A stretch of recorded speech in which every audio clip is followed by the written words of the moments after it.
Good afternoon, everybody. One more episode with Legacy and Impact. Sid Shamim is your host. Today, I've got Chris Miles. Um, Interesting guy. I've never talked to him before. He's not getting paid to come and speak, or I'm not getting paid to invite him. The reason we invited him is that he is somebody who essentially advise clients in alternate investments, meaning what else out there if it's not a stock exchange or some fancy bonds where people are making upfront money on your investments, whether you make it or not.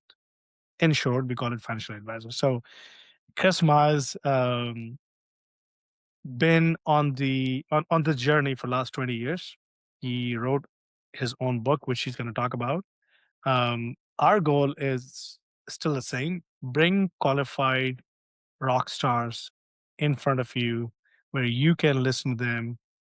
And first, we got to tell you why you should listen to them, and we will ensure that we do talk about that. But once you listen to us, hopefully you'll get an advantage, and hopefully you will broaden your horizons. So without further delay, Chris, please go ahead and share your background. Tell us all what you told me in before this call, in why people should listen to us, and how they can um, take advantage of what you learn over the years. Yeah, the reason you should listen is if you want somebody who's actually been there, they've done it, and they're still doing it today, the very thing of creating financial freedom where you work because you want to, not because you have to, you should be listening up. And that's pretty much my story. It didn't turn out that way. I mean, it's just like anything in life. Sometimes you have twists and turns and curves, and that's what happened with me. Almost 25 years ago, I started out as the traditional financial advisor, the salesman in a suit that was telling you to buy your mutual funds, invest in your 401ks, pay off your debt, basically save, suffer, sacrifice, save everything in your S&P 500 and someday you'll have something, Yeah. only to find out that you might not, right? And that's kind of where I started. And after 4 years of being a financial advisor, my dad actually reached out to me and he says, "Well, Chris, when are you going to advise me?" And this is a time when my ego was at an all-time high as a financial advisor. I thought I had all the answers. I drank the Kool-Aid. I was saving, my money into my mutual funds and hoping I'd be able to retire someday. And I sit down with my dad. Understand that my dad was the penny pinching saver. This guy was like post-depression era mentality, save everything, don't spend anything, right? No debt, that kind of thing. This guy was like Dave Ramsey before Mhm. Dave Ramsey became Dave Ramsey. So Dave Ramsey on steroids. Okay, got it. it was the kind of guy that Dave Ramsey says, "I wanna be like Ron Miles when I grow up," right? That's Yeah, what it was like. And so I was raised in that mentality, which made being a financial advisor very easy because they teach out of scarcity too. yeah, And I sat down with my dad and I looked at his 401k that he had been putting money into, getting the company match like every good boy should. He was debt free, including his house. He paid it off in like 18 years. So he paid everything early. And got as it. I looked at everything, I said, "Dad, you're 61 years old. If you want to retire today, you'll have to die in about 6 years because that's when you're gonna run out of money." He says, "Well, thank you, Mr. Sunshine. That's not what I wanted to hear." Yeah, "I do." I said, "I don't know. You did everything right as what I teach as a financial advisor. All I can tell you to do is just keep working and keep saving," which yeah, is what he did. He ended up working and saving into his 70s and only had 10 years of retired life. 5 of them were decent, where he lived on a nice little budget, doing karaoke a couple times a week, and yeah, that kinda stuff, and going fishing, and then the other 5 years, he was pretty much bedridden and lived out his life in his own house in a hospital bed, and yeah, that was his life. The guy had literally worked for 50 years, worked and slaved away, I call it the save and slave method, only to live maybe 5 good years of his life, and that to me was a big shame, and yeah, I remember that was, 2005 when I sat down with him, and it bothered me that the guy who did everything right didn't have the results I thought he would have. And I was talking with a friend of mine, actually a guy who I trained to be a financial advisor, but then he quit to go do this crazy thing called real estate investing. hmm, And I called up that friend about a month later just to check up on him. I was hoping that he would say he was broke doing real estate and that he wanted to come back to work for me again. I got the opposite response. He said, "Chris, my dad and I have partnered on some real estate deals over the last 5 months, and we've doubled my dad's income as a professor at the local university."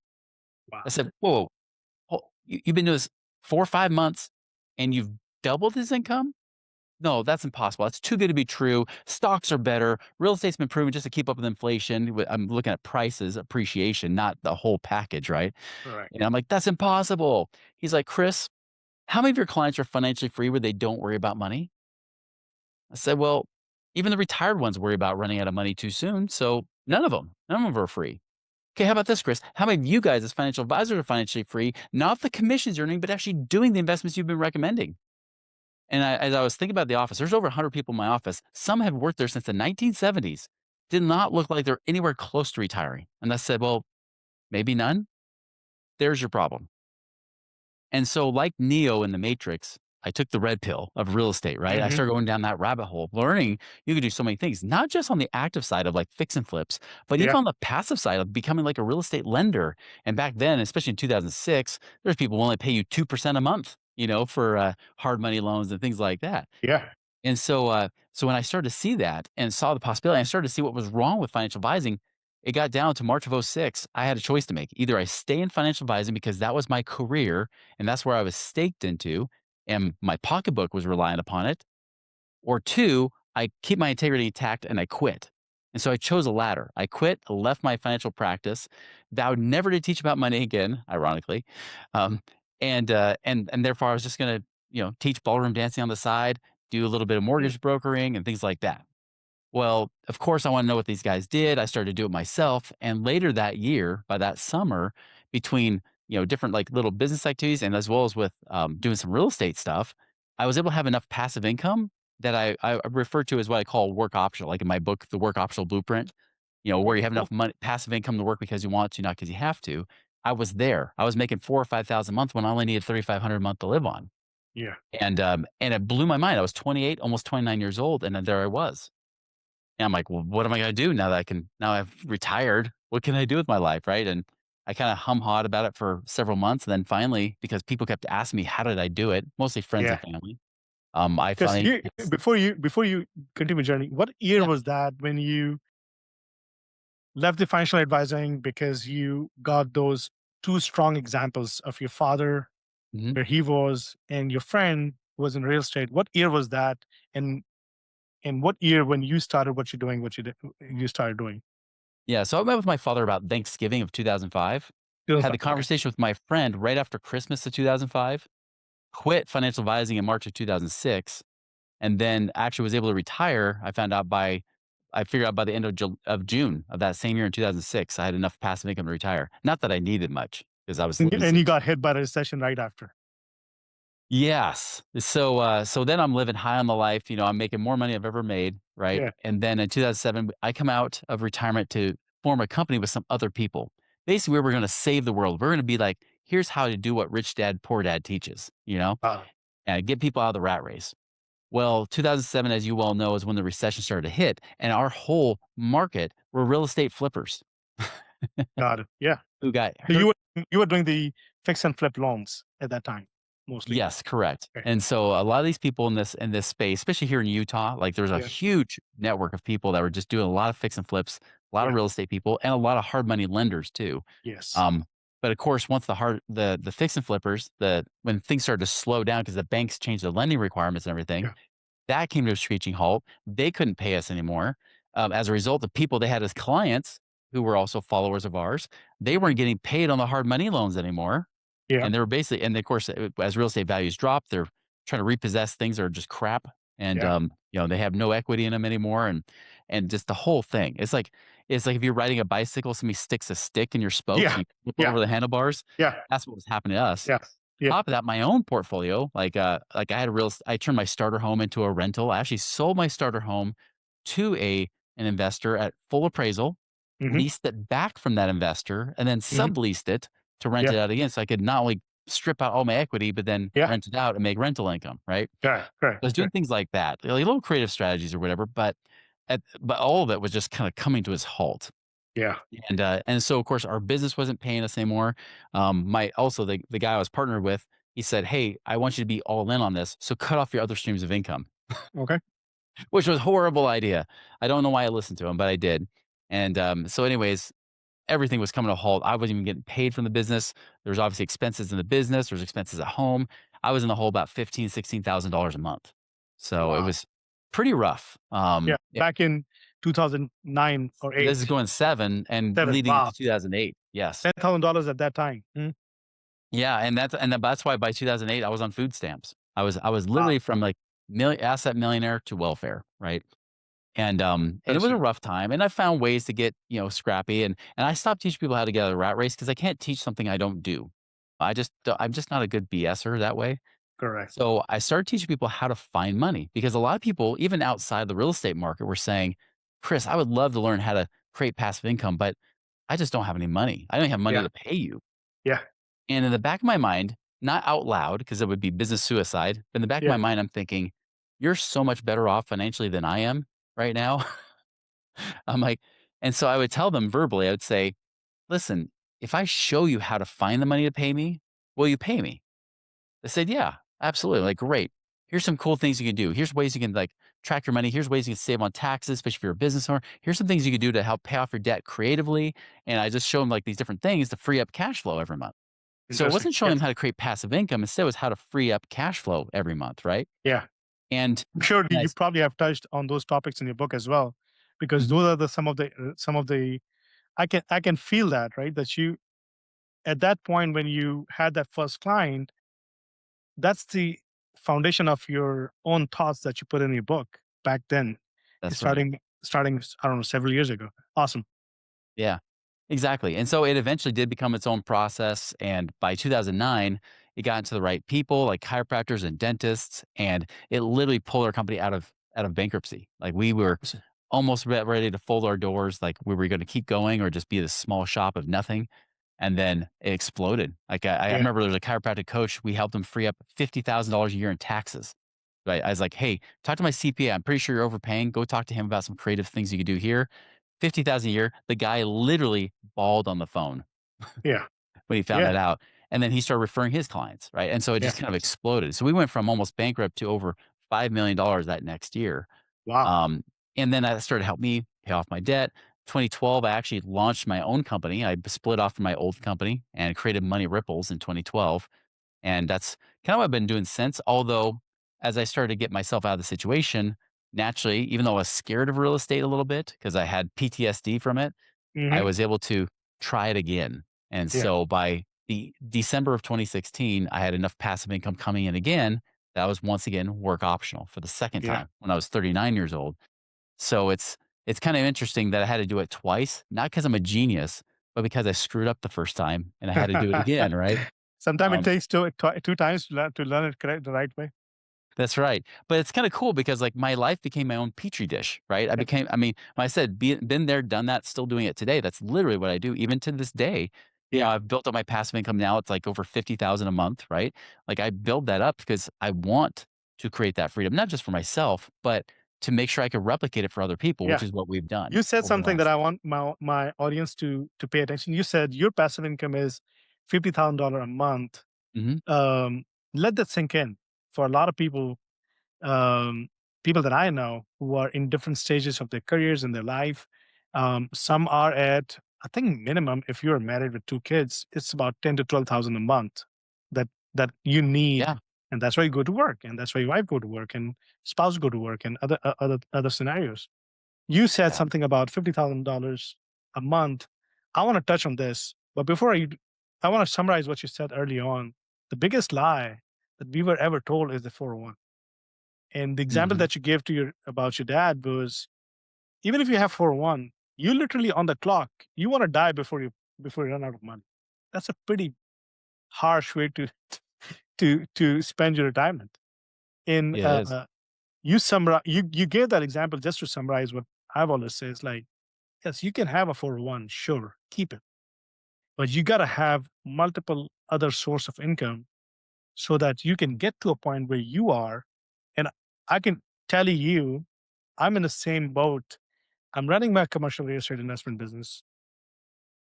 We buy investment assets, we manage and we operate it for our investors. but I myself also invest with other people to ensure that my passive income is keep coming, even if something goes sideways. Obviously, I Yes. maximize my 401, my wife's 401, IRAs, and all of that. Then I maximize our own business, and then I surplus and go into other people so that we can get to um, a passive income of that amount. Give us a little Mhm. insight of how you did that and how you advise your clients to get to that kind of investment, that kind of passive income monthly Yeah. basis. Well, let me address both things you mentioned. The 401k, I've done a lot of research on it since that time because why didn't it work for my dad? Here's what I found out. Fidelity is the largest 401k provider out there, right? They've got currently about 53 million clients in America. And that's a lot. That's a lot of America that's in Yes. Fidelity. What's interesting, right now, most people are picking what's called the target date retirement funds if they have the traditional 401k. Set aside the self directed 401k or IRAs things, that's different, right? But I'm talking about the people that have their work 401ks right now. Well, the target date retirement funds, when I did the research on it, like from 2013 to 2023, because they're pretty new, I looked at Mhm. the 10-year performance. It underperformed the stock market by 2.1%. And that does not include the 0.75% minimum fee that's on those. So this means that it's underperformed with the fees and everything else from the S&P 500 by about 3% a year. Well, people will always argue with me. They'll say, "Chris, but the match, I get a 100% match or I get a 50% match. That's like a 100% rate of return on my money. I just do up to the match or most of them will max fund it, right? Yeah. They don't even get the 100% match, you know, per se, dollar for dollar, right? Yeah. But I tell them, I was like, isn't it interesting though, if we even look at that 100% match, that 100% match doesn't give you a 100% rate of return every year. Hmm. That 100% match gives you a double at the end. If you Right. know anything about the rule of 72 compounding interest, is that the longer that time is, that double rule, the longer it takes, that means the less the interest is. Therefore, the longer you have the 401k, the less the match makes a difference Yeah. because all it Absolutely. adds is about an extra 2 or 3% a year of an extra compounded return, having that 100% match, Correct. which, of course, as I just mentioned, it underperforms the stock market by about 3% a year. So the bad performance and the excessive fees in the 401k, you would actually be almost better off doing it on your own without the 100% company match. Uh, That's something that people don't realize that that yeah. company match is an absolute prison. One, you're Yeah. locked your money away. You can't A touch it. gold, a Fired golden or whatever. handcuff. Yeah, it's golden handcuffs. I call it Yeah. prison. Like, do Yeah. not put your money in prison. So when I teach people about the secret to actually making this all work is get lean, get liquid, get out. So get lean means make sure you're tracking your money, be a wise steward of money. You don't have to be cheap. Don't cut out that latte. Don't live on rice and beans like Dave Ramsey says. But it Yeah. does mean track your money and be wise with it. Get liquid means have your money in your possession, not locked up in prison like 401ks, not trying to pay off your house faster. So it's Hmm. locked up in equity. You can't get to it, which happened to me during the last recession, which is why I foreclosed on my house because I had all this equity trapped, thinking I could cash it out. And then the banks wouldn't let me access the equity and the values dropped and the equity was gone. Right. As we gone. Yes. So Absolutely. don't lock your money in prison. So stay liquid. Have that money in your power, your control. And then when it's liquid and you build up more than you need for emergencies, then get that money out to create passive income. And so Absolutely. that's exactly what I did the second time around to do it better the next time around, right? Because I was tracking my money. I was being a wiser steward, trying to create more profit so I had more money to put away. But instead of locking away in 401ks and IRAs, I put that money instead in just even simple bank accounts or in my infinite banking, like with my whole life insurance policy, where I make 6% a year tax free, way better than my high yield savings account that I get taxed on at 3%, you know? Right. So I did that too. I did a combination of those things to get liquid. And then as I had more cash, then I could get that money out into different investments. So different investments I did, I bought rentals, of course. I'm not buying rentals for the last 4 or 5 years because of how interest rates have been.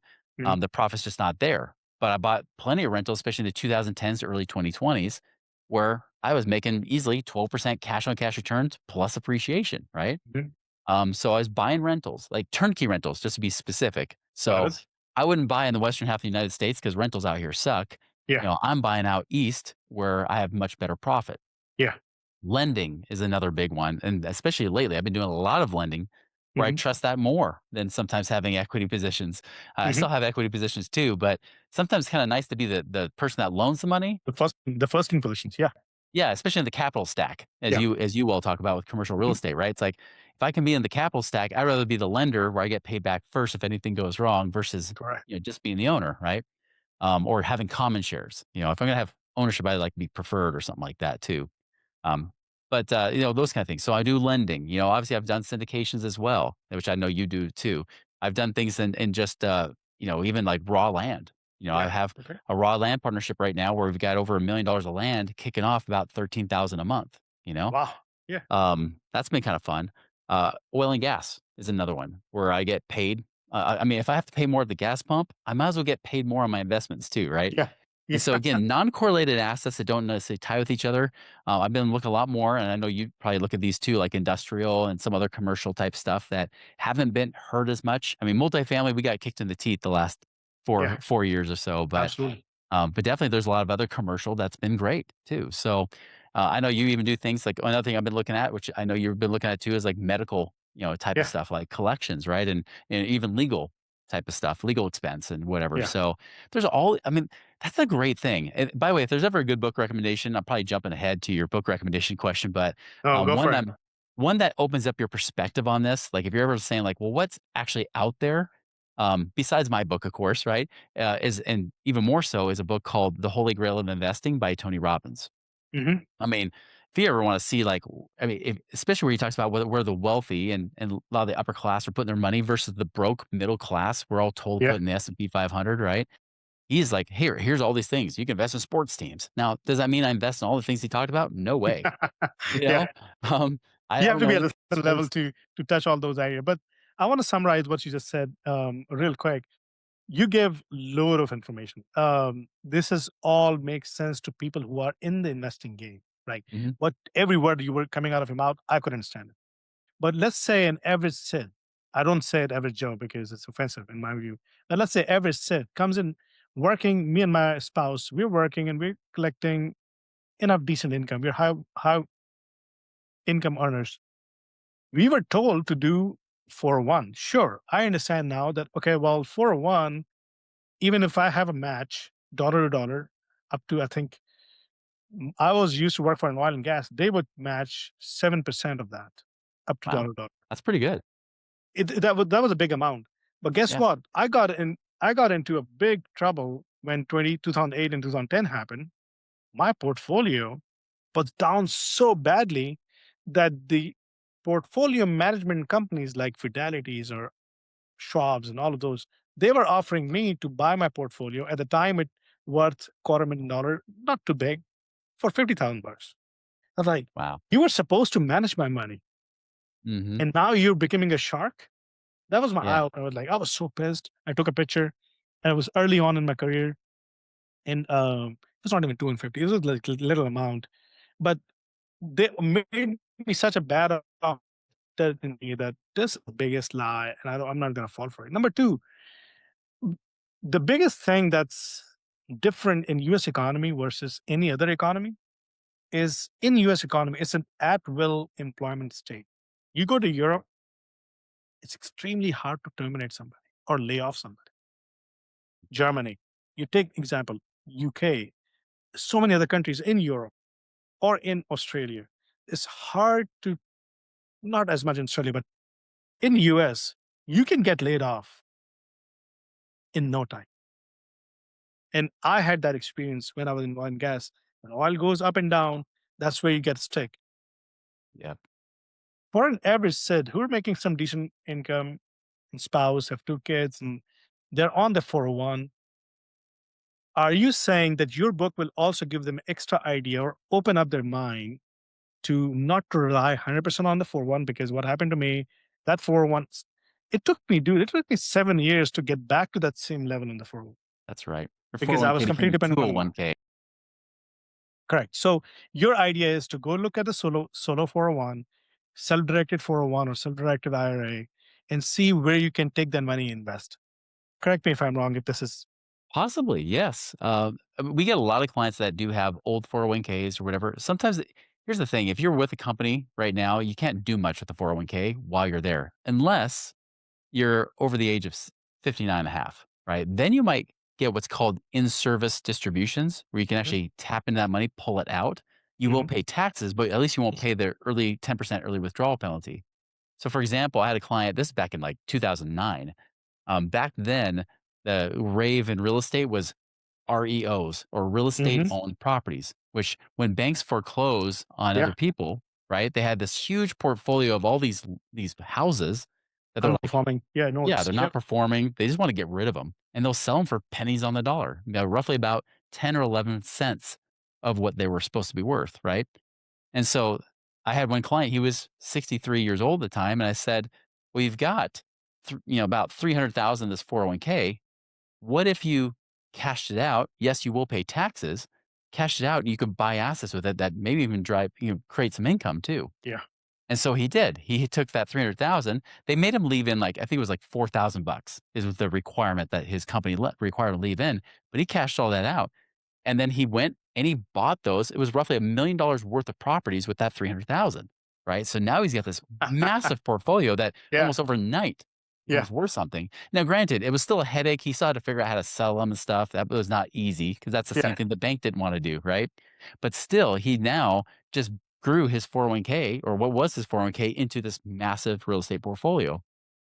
But here's the crazy thing. I still encouraged him to save in the 401k. Very rarely will I do that, but I encouraged him to do that because of those rules, because he was over 59 and a half, and they would let him pull the money out immediately. I said, "Hey, put the money in just to get the match. So they match 100% of your dollars and then pull it out. You get an yeah. instant 100% return, a real Sure. 100% return. You can then invest elsewhere outside of the stock market, right?" So there's things like that. No, I that's had another interesting. guy. So you're Mhm. go ahead. I was just saying there I was gonna mention another guy, he was actually 53 years old. We were debating like, "Hey, should we self-direct the IRA, and do something with it?" It was an old 401k, so we could do something with it. Mhm. Should we self-direct it or not? And we played with the numbers back and forth. He ultimately decided to cash it out, in his case, because he said, "Well, if I can go and buy, properties, especially right now, because the thing is you wouldn't wanna use your IRA money to purchase a real estate property." Right? Because if you buy it with a mortgage on it, now you have this extra tax, what's called UBIT tax that you're Yeah, under the threat of. So not only do you yeah, pay taxes for eventually cashing out down the road, but you're also paying tax in the meantime. So there's like these extra taxes. So using that 401k money wasn't good for buying properties, but it's great if you're going to do lending or yeah, if you're going to put it maybe depending on the type of syndication, right? The type of investment you're putting in, as long as they're not doing a lot of different leverage with mortgages and whatever, it might got it. make sense. Yeah. But So you there's also definitely some things that work better with 401ks than others. But with him, he's like, I'm going to cash it out. And even if I have to pay the taxes on it and the early 10% withdrawal penalty, mhm, he's like, still projecting out, I will have more money than if I just left it in there. And so he did. He's like, put on let's the get this market. Yeah, portfolio paying me cash flow today versus waiting almost a decade to finally get paid on this money. got it. You also advise your clients on alternative investments because you have done on by yourself on your own as well. So you have those Mhm. experiences. How does that investing in a land versus syndication versus medical assets versus other assets that come from time to time? Uh, is it accurate to say that you've got the broad experience of investing your own money before you can advise, and that speaks volume, right? I mean, Yeah. financial advisors have no investment of their own in that bond or that portfolio. They're pushing it to you. Um, yours approach is different. I love it. The Yeah. Financial advisors say, "Oh, it's too risky. Don't do it." Plus, in the Yeah, back of their mind, they're thinking, if you put your money somewhere else, I'm not getting paid my commissions, my fees absolutely. on that That's money, right? against. Yeah, that's absolutely uh, against the interest by all means. Yep. Right. My question to you, going back to Everest said, who is a high income earner, and Everest said have two or three big concerns. Everest said and a spouse making decent income, family of two, living in a suburb, um, but they also are not safe from the recession or from the layoffs. Everest said requires to make $10 to $15,000 passive income where if God forbid, if the average citizen family lose their job, they should still be continuing relying on that passive income. In a nutshell, I know this is widely dependent on every individual's situation and personality, but in your view, in a simple way, how that average sit can achieve it, right? What are those, don't go into prison or Yeah. don't give, put your money into prison, stay liquid, using that philosophy in 2 to 3 steps. I'm trying to oversimplify Mhm. and simplify it, and it's not fair to be honest. But for the sake of conversation, can you tell our audience how you can get to that kind of passive income so that you can be financial free, not worry about recession all the time, and not worry about any layoffs that recession brings? Yeah. Yeah, I'll keep it really simple because what the person you described is exactly the people we work with, right? They're often high income earners. They usually have at least a few 100,000 of money they could be investing with, but they're not sure what to do with it, right? They're not sure how they can make it work for them so that they're actually getting paid for the money. And usually they want at least 10 or 15,000 a month. That's pretty typical. And so Hmm. the first place we do is we talk about get lean, get liquid, get out, right? So let me give you an example of now Hmm. this is an extreme example, but there's people that it works on all income levels and different various situations. This one couple came to me, they were making like 800,000 a year, right? Between the both of them. They both worked, some in the tech industry, one's a consultant. And they said, hey, we got $5 million, but they're in like Facebook and Google stocks. So very high Hmm. risk, right? Wow. And they're saying, we want to diversify into real estate investing. Can you help us? I was like, well, of course we can. And so they were hired us. We started working with them. But the first thing we did, even before just, hey, how do you cash out your stocks? We said, let's look at your monthly cash flow. Let's look at line item by line item, the Hmm. expenses, where your income's coming from, your taxes, all this kind of stuff, right? And the first thing we sort of look at, we're like, well, wait a minute, based on what we're seeing here, if we actually go and we do a cash out refinance of your house, we could free up $3,800 a month right now. By the way, their goal was 22,000 or yeah, 22,000 a month was their income goal, right? Their passive income goal. I said, but we could free up Absolutely. Yeah. Sounds 3,800 a about month. just same in the range in mine, actually. Yeah. Yeah, 30 they're like, "If we can refinance your house, that saves you 3,800 a month." Well, guess what? That means your 22,000 becomes 18,000 a month we have to hit, right? So we just lower the Absolutely. expense a little bit. So we're getting leaner without them feeling leaner, if that makes sense. They're not having to, Yeah. like, Yeah. live on rice and beans to do this. It's just, Yeah. let's Yeah. get creative on how we restructure your debt a little bit. Again, they could afford the debt and everything else, but we're just like, "Hey, if we restructure this and do some things, we'll free up more money." So 3,800 a month, we freed that up. I saw their taxes. I said, hey, we can actually free up money on your taxes too. Let's have you talk to a CPA. They did. The CPA says we will free up between $30 and $40,000 a year in your situation. Wow. And so that right there is roughly about 3,000 a month. So already, like we've got them down to where they only need about 15, 16,000 a month. Then we said, great, now we can Yeah. look at, well, actually, there's another thing. They had their property, they had investment property, right? Which you think, oh, Chris loves it. Well, it had 200,000 of equity, but there was zero net cash flow. So the return on Mm. equity was horrible. So I said, Yeah. hey, let's go ahead and sell this property, go transfer the equity to a 1031 exchange into another property, right? And Where you make get some cash 2,000 flow. a month. Yeah, so Got it. but when all was said and done, we really improved their cash flow by almost roughly about 100 grand a year, even before we did any investing, right? And then we said, cool, well now, you wanted about roughly, in give or take about 300 grand a year, a little less than that. It's like now you could cash out maybe 1.5 million to 2 million of your stocks, not all 5 million, use that to go and invest in a variety of places, and voila, you're there. You've already hit your goal within the first year, right? Um, Another couple, not as glorious. This couple, their goal was they wanted to homeschool their kids, right? They're in their 30s and 40s or early Mhm. 40s, and they wanted to homeschool their kids, but they wanted to do it like in Costa Rica or somewhere abroad to give them real life Yeah. experiences. And they're like, yeah, but the woman had a great business. The dad, he had a job, 9 to 5 job, and he felt Mhm. stuck. And so Mhm. after looking at everything, the thing I looked at, I said, well, listen. You want to expat your biggest resource you have. They had a little bit of savings, not a lot, but they had some. But their biggest resource is they had equity in their house. I said, well, what if you sold your house, took all the equity out, then invested that to allow that to provide the lifestyle to then live abroad? And so they did. And they've been going back and forth, between the US a little bit to visit family, Yeah. but they were like living in Cabo, doing like Yeah. charity Okay. work and doing Yeah. homeschooling and having real life experience with the locals and stuff Yeah. versus just, hey, I took a week long vacation. Let's go back to work again, go Yeah. back to Yeah. hustle Get back grind. on the road and the traffic. Yeah. Yeah. So it was like they didn't even see that as a possibility, but it was already there. That's what I mean by get liquid. It's like we could literally take the equity from their house. Another client in California, he was like so strict. He was Asian. Like a lot of my Asian clients, I have Mhm. tons of them, Yeah. and they're always like the best savers, right? Yeah. They're like Dave Ramsey holds doesn't even hold a candle to Oh the yeah. Asian clients that I have. Yeah. He's trash Exactly. No, compared I'm to them. I'm coming from that household. I exactly know what you're talking Yeah, and so, so he's like, "I've got a goal, Chris." And he was a chiropractor down in San Diego. He's like, "I've got a goal."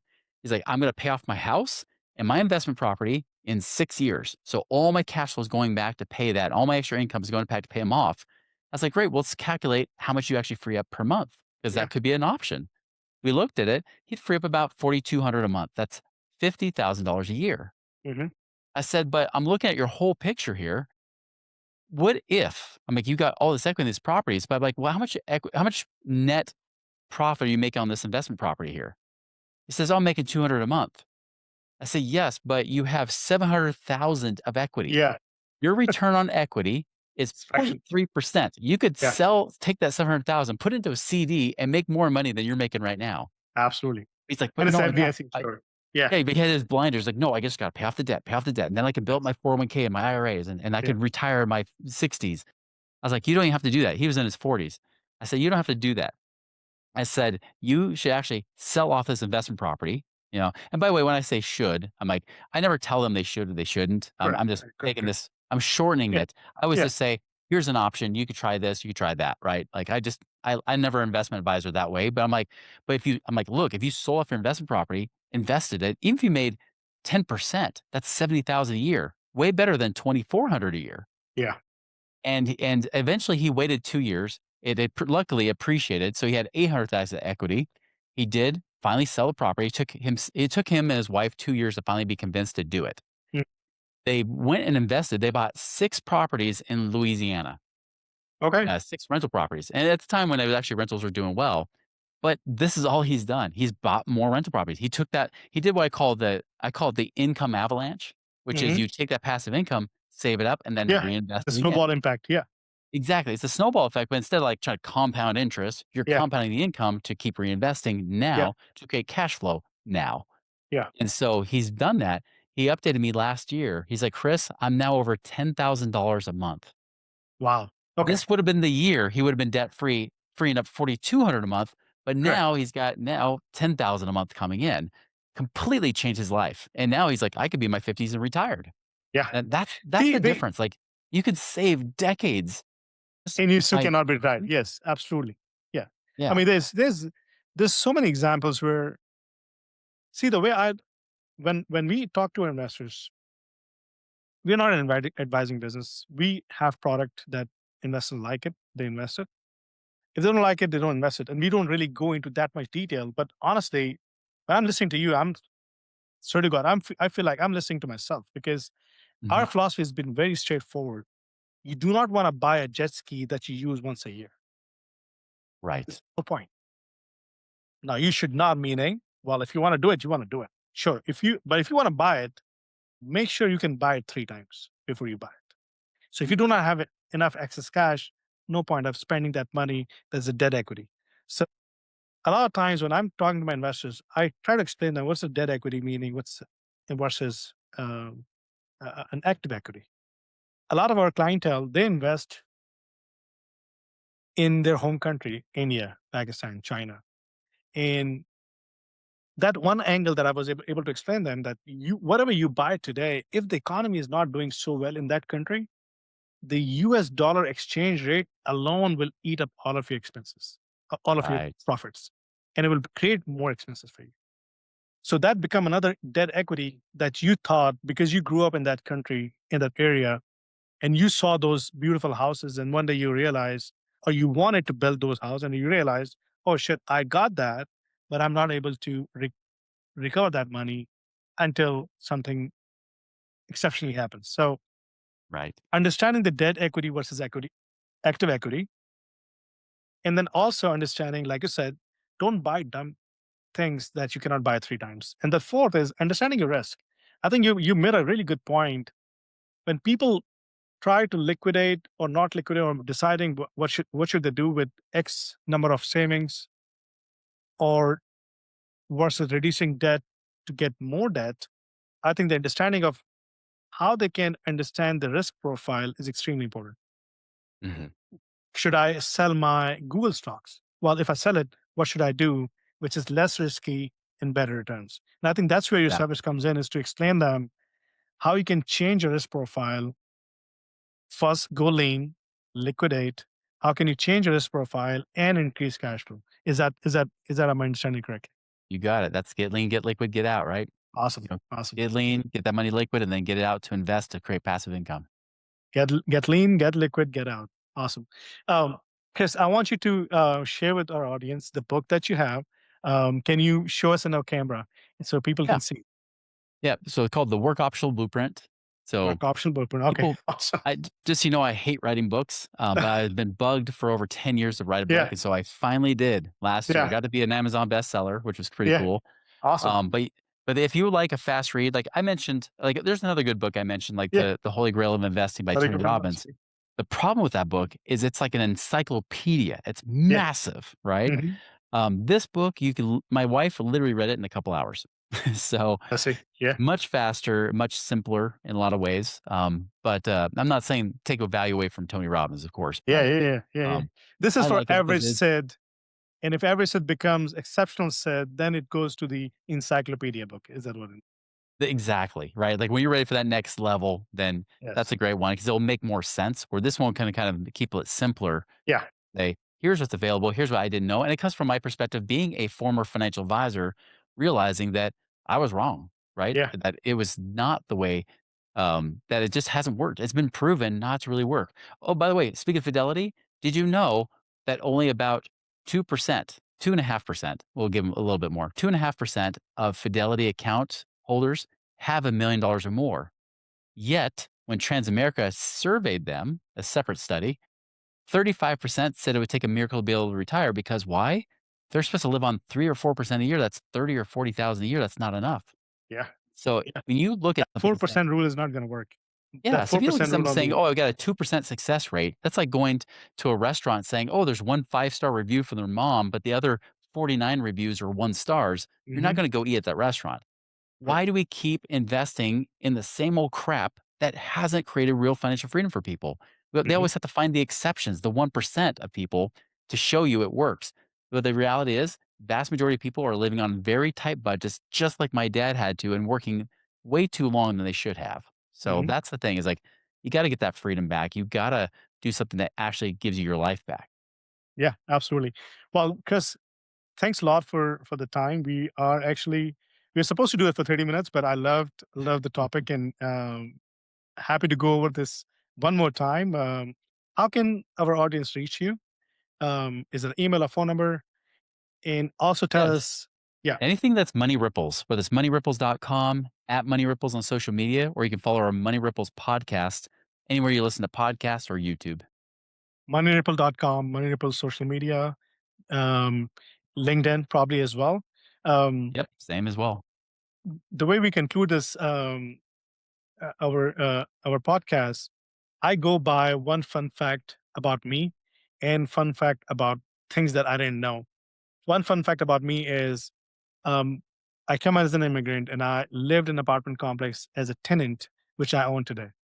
And I only say that it's not to impress anybody, but to tell people who are trying to make it on their own, if I can do it, you can do it.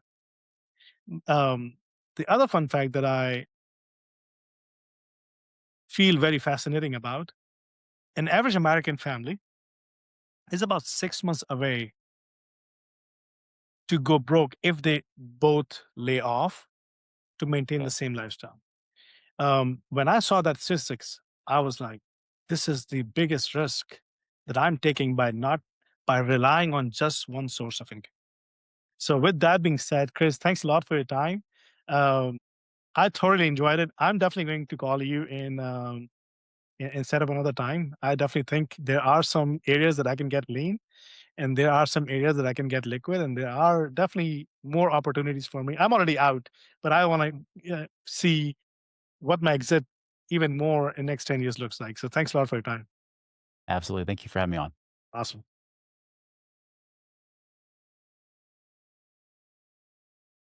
All right. Yeah, our team will